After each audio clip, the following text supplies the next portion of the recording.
onde van a estar San Bartolomeu, Amegrove, Tirán, Ares e Perillo.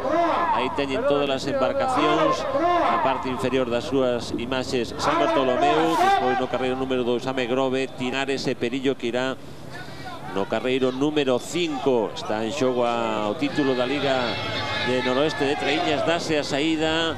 Lembren, 4 largos, 3 ciabogas, 5.556 metros de percorrido, 3 millas náuticas. Para saber o vencedor desta edición da regata da bandeira Concello de Vigo, e para saber o vencedor final desta Liga Noroeste de Traíñas, que ten como principal favorita esta embarcación a San Bartolomeu de Meira, que conta con unha ampla ventaxa na clasificación por puntos sobre Amegrove.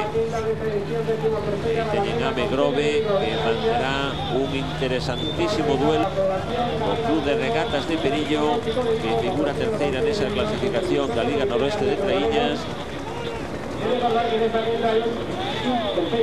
Este Tirán, por Joaquín Ferreiros. As 5 embarcacións xa cumprindo os primeiros metros para buscar as primeiras referencias na primeira ciaboga. Decíalles que Amegrove e Perillo están separados por solo un punto na clasificación, polo tanto será un dos duelos máis atractivos. Ares con Daniel García. Quédanos aí, teñen vostedes o Club de Regatas de Perillo con Iván Lema patroneando esta embarcación, que terá, eu creo, como principal táctica marcar a Amegrove. Están separadas as dúas embarcacións nesta segunda tanda por moita distancia. En canto a Carlos, Amegrove vai polo segundo, Perillo polo quinto, pero vanse a marcar de reollo. Como lles decía, antes disputáronse outras dúas tandas. Xa temos, Miguel, creo que tempos de clasificación oficial da que se disputou antes, que podemos ver que donde Vila de Cangas fixo valer a súa fortaleza no último treito. Os tempos oficiais desa segunda quenda, se llevou Vila de Cangas cun tempo de 20:38. Finalmente ese tempo oficial por debaixo dos 21 minutos. Tamén por debaixo Muros, que quedou segunda con 20:45. Terceiro Náutico de Vigo con 20:51, por diante da Cabana con 21:02 e de Coruxo con 21:05 de tempo nesa segunda quenda.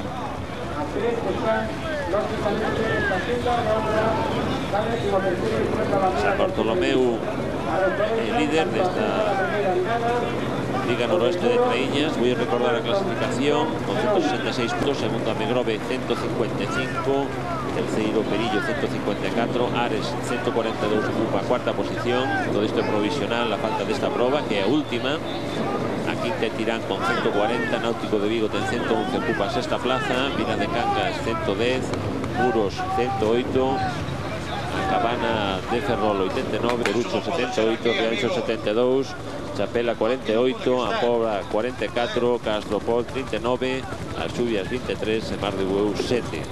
Bueno, podemos anticipar xa que con estes tempos Vila de Cangas accedeu finalmente á sexta praza desta Liga Noroeste, porque foi primeira, Náutico foi terceira, non levaba un punto a Vila de Cangas, polo tanto Vila de Cangas queda sexta, Náutico séptima e Muros oitava. Estamos na última tanda. Vexan como na parte inferior das súas pantallas San Bartolomeu de Meira parece que ten algo de ventaxa, pero tamén o duelo vai estar entre o carreiro número 2 Amegrove e o número 5 Perillo. En teoría estánse xogando a segunda posición nesta Liga do Noroeste de Traíñas. Bueno, estamos con Lía Otero, delegada de Amegrove. Bueno, Amegrove afrontaba esta última proba dende a segunda praza a 11 puntos, a saída foi boa, a regata parece que se desenvolve sen ningún incidente, dicíanos Piñeiro, o presidente de San Bartolomeu, que de non ser descalificados gañaban, e parece que Amegrove vai rematar segunda. Como valora este segundo posto final? Hombre, é un segundo moi bo, é dicir que nesa temporada levámola moi ben. ¿Qué pasa? Que estamos, solo el Perillo nos leva un punto. Si gana, si responde antes, pues quedamos terceiros. Pero bueno, foi unha temporada moi boa. É dicir que nesta última proba máis ben vixiar a Perillo que intentar un imposible. Claro, porque na Meira se nos leva 11 puntos de ventaxa, é imposible. Pero a Perillo ainda se lle pode superar. Bueno, a Megrove, para un clube como a Megrove, este segundo posto, de cara ao futuro, de que lle sirve? O ano que ven intentar levar esta liga? Pois sí, pois po ano poder mellorar un pouco. Este ano, bueno, se conseguimos o segundo posto, sería como o ano pasado, é dicir, o mesmo posto. Si non nos ganan Perillo, pero bueno, intentarase. Eles están moi animados. Supoño que a tripulación de Megrove tamén quererá dalo todo para levar ese segundo posto. Claro, eles están moi animados. Home, tuveron baixóns durante a temporada, quintos, sétimos, pero bueno, eso non é importante. Con eles estamos moi contentos e eles con nós tamén. Pero bueno, son baixóns que se teñen durante a temporada.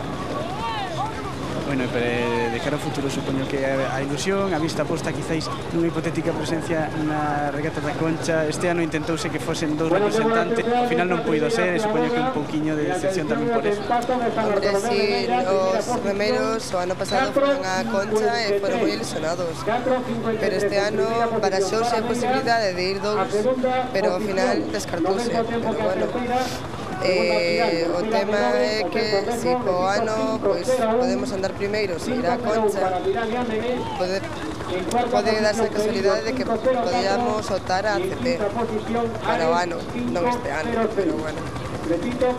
E veríase con vos ollos esa posibilidade, a Megrove estaría disposta a lutar por ese ascenso, porque non todas as traíñas ás veces queren acceder ao CT. Hombre, si temos medios tanto económicos como remeiros que se poidan optar a ir, pois intentaremos facelo. Non temos este ano, era a intención de ir, pero dado que os remeiros non teñen os medios como o traballo, que non se pode ir. Así que po ano intentaremos. Moitísimas gracias. Vale, hasta logo. Pois mentres escoitábamos a nosa convidada, xa puderon comprobar como na primeira ciaboga San Bartolomeu de Meira cobra ventaxe, unha ventaxa clara de 8 segundos sobre a Megrove, e atención porque en terceira posición colocouse Tirán.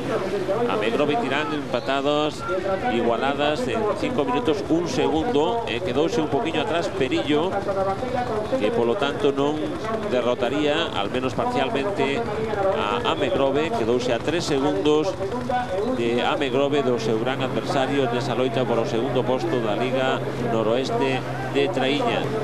San Bartolomeu que está dominando de momento tamén este segundo treito, con evidente superioridade, sacoulle 8 segundos os seus adversarios no primeiro treito. Hai que dicir que a Megrove tamén completou unha excelente comenzo de temporada, foi primeira en na primeira proba, tamén venceu no Grove na segunda e foi segunda en Moaña. Pois no Corte Inglés non tivo tanta fortuna, foi finalmente cuarta, recuperou posicións en Moaña, donde gañou tamén a Megrove, gañou en Oleiros, e iso deulle os puntos suficientes para ser segunda nesa clasificación provisional, amenazada seriamente por Perillo, que parece que nesta última proba desta liga terá que facer un esforzo suplementario nos 2 últimos treitos para poder superar o seu rival nesa loita por o segundo posto na clasificación. Temos a embarcación de San Bartolomeu, como ya decía, 11 gañadora nesa bandeira Concello de Nigrán, con Xacobo Gallo como patrón. Vamos a ver cómo se desenvolve esta segunda ciaboga.